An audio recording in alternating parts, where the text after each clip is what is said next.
2-3 clarification ಅನ್ನು ಮಾನ್ಯ ಗೃಹ ಸಚಿವರ ಹತ್ರ ನಾನು ಕೇಳ್ತಾ ಇದ್ದೇನೆ. ಮೊದಲನೇದು, ನೀವು 7,000 ಮತ್ತು ಅದಕ್ಕಿಂತ ಹೆಚ್ಚಿನ ಜನಸಂಖ್ಯೆ ಇರೋದಕ್ಕೆ 10 ದಿನದ ಮುಂಚೆ ಅನುಮತಿಯನ್ನು ತೆಗೆದುಕೊಳ್ಬೇಕು ಅಂತ ಹೇಳಿದಿರಿ.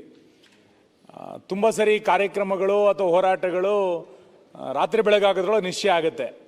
ಅವಾಗ ನೀವು 10 ದಿನದಕ್ಕಿಂತ ಮುಂಚೆ ಪರ್ಮಿಷನ್ ತಗೊಳ್ಬೇಕು ಅಂತಂದರೆ ಎಲ್ಲ ಪೊಲಿಟಿಕಲ್ ಎತ್ತಾಡ್ ಹೇಳಿದಂತೆ ಎಲ್ಲ ಹೋರಾಟಗಳನ್ನು ಈ ಹಿನ್ನೆಲೆಯಲ್ಲಿ ಹತ್ತಿಕ್ಕುವಂಥ ಸಾಧ್ಯತೆಗಳು ಸ್ಥಳೀಯ ಪೊಲೀಸ್ ಠಾಣೆಗಳಲ್ಲಿ ನಡೆಯುತ್ತೆ. ನಿಮ್ಮ ಉದ್ದೇಶ ಇಲ್ಲದೇ ಇರ್ಬೋದು, ಆದರೆ ಲೋಕಲ್ ಅಧಿಕಾರಿಗಳು ಅದಕ್ಕೆ ಅನುಮತಿ ಕೊಡದಲ್ಲೇ ಸಮಸ್ಯೆ ಉಂಟಾಗುವ ಸಾಧ್ಯತೆ ಇದೆ. ಅದಕ್ಕೆ ನೀವು 10 ದಿನ ಅನ್ನುವಂಥದ್ದನ್ನು 25,000ಕ್ಕಿಂತ ಮೇಲ್ಪಟ್ಟಂಥ ಜನಸಂಖ್ಯೆ ಸೇರಿದಾಗ ಅಂತ ಹಂಗೇನಾರು ಮಾಡಿಕೊಂಡ್ರೆ ಒಳ್ಳೆಯದು. ಇಲ್ಲ ಅಂತಂದರೆ 1,000, 2,000, 3,000, 5,000 ತನಕ ಪ್ರತಿಭಟನೆ ಮಾಡಲಿಕ್ಕೆ ದಿಢೀರಂತ ಆದಾಗ ದಿನ ಬೆಳಿಗ್ಗೆ ಬೆಲೆ ಏರಿಕೆ ಮಾಡ್ತಾ ಇದ್ದಾಗ ನಾಳೆ ಪ್ರತಿಭಟನೆ ಮಾಡಬೇಕಾಗತ್ತಪ್ಪ. ಅವ 10 ದಿನ ಅಂತ ಸೇರಿಸಿರೋದನ್ನು ಸ್ವಲ್ಪ ಅದಕ್ಕೆ ಸಡಿಲ ಕೊಡಬೇಕು ಅನ್ನುವಂಥದ್ದು ನನ್ನ ಮೊದಲನೇ ಆಗ್ರಹ.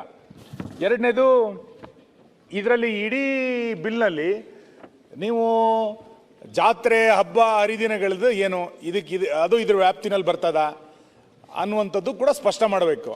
ಅಕಸ್ಮಾತ್ ಬರುತ್ತೆ ಅಂತಾದರೆ ನೀವು ಅದಕ್ಕೆ ಇದರಲ್ಲಿ ಪಾಯಿಂಟ್ ನಂಬರ್ 6 G ಹೇಳಿದಿರಿ, 1 ಕೋಟಿ ರೂಪಾಯಿ ಮೌಲ್ಯದ ನಷ್ಟವನ್ನು ಭರ್ತಿ ಮಾಡಲಿಕ್ಕೆ ಬಾಂಡ್ ಕೊಡಬೇಕು ಅಂತ. ಯಾವುದೋ ಜಾತ್ರೆಯಲ್ಲಿರುವಂಥ ಮಾಡುವಂಥ ದೇವಸ್ಥಾನದವ್ರು 1 ಕೋಟಿ ರೂಪಾಯಿ ಬಾಂಡನ್ನು ಹೆಂಗೆ ಕೊಡ್ಲಿಕ್ಕಾಗತ್ತೆ? ಈಗ ರಾಜ್ಯದಲ್ಲಿ ನೂರಾರು ದೇವಸ್ಥಾನಗಳಲ್ಲಿ 50,000ದಿಂದ ಲಕ್ಷಗಟ್ಟಲೆ ಜನ ವರ್ಷಕ್ಕೊಂದ್ಸರಿ ಸೇರ್ತಾರೆ. ಅವ್ರಿಗೆ 1 ಕೋಟಿ ರೂಪಾಯಿ ಬಾಂಡನ್ನು ಕೊಡಬೇಕು ಅಂತೇಳಿ ಆ ರೀತಿ ಧಾರ್ಮಿಕ ಸಂಸ್ಥೆಗಳಿಗೆ ಹೇಳಿಬಿಟ್ರೆ ಅದು ಕಷ್ಟ ಸಾಧ್ಯ. ಅದಕ್ಕೆ ಸ್ವಲ್ಪ ಬೇಕಾದಂಥ ರಿಯಾಯಿತಿಗಳನ್ನು ಕೊಡಬೇಕು ಅಂತ ನಾನು ಆಗ್ರಹಿಸ್ತೇನೆ. ಇನ್ನು ನನಗೆ ಇದ್ರದ್ದು ಸ್ವಲ್ಪ ನೀವು ಇನ್ನೂ ವಿವರಣೆ ಕೊಡಬೇಕು. ನಂಬರ್ 8 ಇದರಲ್ಲಿ ಏನು ಹೇಳ್ತೀರಿ? ನಾಗರಿಕ ತೊಂದರೆಗಾಗಿ ಶಿಕ್ಷೆ ಅಂತ ಹೇಳಿದಾಗ ಕಾರ್ಯಕ್ರಮ ಮತ್ತು ಸಮಾರಂಭಗಳಿಗೆ ಅಂತ ಹೇಳ್ತೀರಿ, ವ್ಯಕ್ತಿ ಮತ್ತು ಸಂಸ್ಥೆಗೆ ಸುಳ್ಳು ಸುದ್ದಿಗಳನ್ನು ಹರಡಿಸೋದ್ರ ಬಗ್ಗೆ ಅಂತ ಏನು ಅದರಲ್ಲಿ ಮೆನ್ಷನ್ ಆಗಿಲ್ಲ. ನಮ್ದು ಆಗ್ರಹ ಇರೋದು ಅದು ಕೂಡ ಯಾವುದೋ ವ್ಯಕ್ತಿ ಅಥವಾ ಯಾವುದಾರೊಂದು ಸಂಸ್ಥೆ ಈ ಎರಡರ ವಿಷಯದ ಕುರಿತಂತೆಯೂ ಸುಳ್ಳು ಸುದ್ದಿಗಳು ಮತ್ತು ಮಾನಹಾನಿ ಆಗುವಂಥ ಸುಳ್ಳು ಸುದ್ದಿಗಳನ್ನು ಹರಡಿದರೆ ಅವ್ರ ಮೇಲೂ ಕೂಡ ಶಿಕ್ಷೆ ಆಗುತ್ತೆ ಅನ್ನೋದನ್ನು ಇದರಲ್ಲಿ ಸೇರಿಸಬೇಕಾಗಿರುವಂಥದ್ದು ಅಗತ್ಯ ಇದೆ ಅಂತ ನಾನು ಅಂದ್ಕೊಳ್ತೇನೆ. ಇನ್ನು ಕೊನೆಯದು, ನಿಮ್ಮ ಸರ್ಕಾರದೇ ಸಾಧನಾ ಸಮಾವೇಶಗಳು ಪ್ರತಿ ವರ್ಷ ನಡೆಯುತ್ತೆ, ನಿಮ್ಮದು ನಡೆಯುತ್ತೆ, ನಮ್ಮದು ನಡೆಯುತ್ತೆ. ಅವಾಗ ಅಧ್ಯಕ್ಷರೇ ಇದಕ್ಕೆ ಯಾರನ್ನು ಹೊಣೆ ಮಾಡ್ತೀರಿ? ಯಾವುದೋ ಇಲಾಖೆದು ಯಾವುದೋ ಒಂದು ಕಾರ್ಯಕ್ರಮ ಆಗುತ್ತಪ್ಪ, ಅದು ಅವಾಗ ಯಾರು ಹೊಣೆ ಮಾಡ್ತೀರಿ ಅಂತ ಆಗ್ಬೇಕಲ್ಲ. ಯಾರ DC ಪರ್ಮಿಷನ್ ತಗೋತಾನೋ, ತಹಸೀಲ್ದಾರ ಪರ್ಮಿಷನ್ ಆಗ್ತಾನೆ, ಸರ್ಕಾರದ ಕಾರ್ಯಕ್ರಮ. ಅದರಲ್ಲಿ ಸಾವಿರಾರು ಜನ ಬರ್ತಾರೆ, ಇನ್ಯಾರೋ CM ಬಂದಾಗ ಬರ್ತಾರೆ, ಮಂತ್ರಿಗಳು ಬಂದಂಗೆ ಬರ್ತಾರೆ.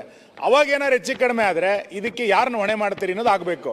ಕಾರ್ಯಕ್ರಮಕ್ಕೆ ಆಯೋಜನೆ ಮಾಡಿದಂಥ ತಹಸೀಲ್ದಾರ್ನ ಹೊಣೆ ಮಾಡ್ತಿರೋ ಅಥವಾ ಬಂದೋಬಸ್ತ್ ತೆಗೆದುಕೊಂಡಂಥ ಪೊಲೀಸ್ ಅಧಿಕಾರಿನ ಹೊಣೆ ಮಾಡ್ತಿರೋ ಅನ್ನೋಂಥದ್ದು ಕೂಡ ಸ್ಪಷ್ಟ ಮಾಡಿ. ಇನ್ನು ಕೊನೆಯದು, ನೀವು ಇದರಲ್ಲಿ ವೈಯಕ್ತಿಕ ಮದುವೆ ಸಮಾರಂಭಗಳಿಗಿಲ್ಲ ಅನ್ನುವಂಥದ್ದನ್ನು ಹೇಳಿದಿರಿ. ಆದರೆ ತುಂಬ ಸರಿ ರಾಜಕಾರಣಿಗಳು ಅಥವಾ ಫಿಲ್ಮ್ ಆ್ಯಕ್ಟ್ರು ಇತ್ಯಾದಿಗಳು ಬೇರೆ ಬೇರೆ ಸಂದರ್ಭದಲ್ಲಿ ಊಟ ಇತ್ಯಾದಿಗಳನ್ನು ಹಾಕ್ತಾ ಇರ್ತಾರೆ, ಬರ್ತ್ಡೇ ಫಂಕ್ಷನ್ ಇದೆಲ್ಲ ನಡೆಯುತ್ತೆ. ಅವಾಗ ಇದನ್ನು ಹೇಗೆ ಅನುಮತಿ ತೆಗೆದುಕೊಳ್ಳೋದು ಅನ್ನುವಂಥದ್ದನ್ನು ಕೂಡ ಸ್ವಲ್ಪ ಸ್ಪಷ್ಟ ಮಾಡಬೇಕು.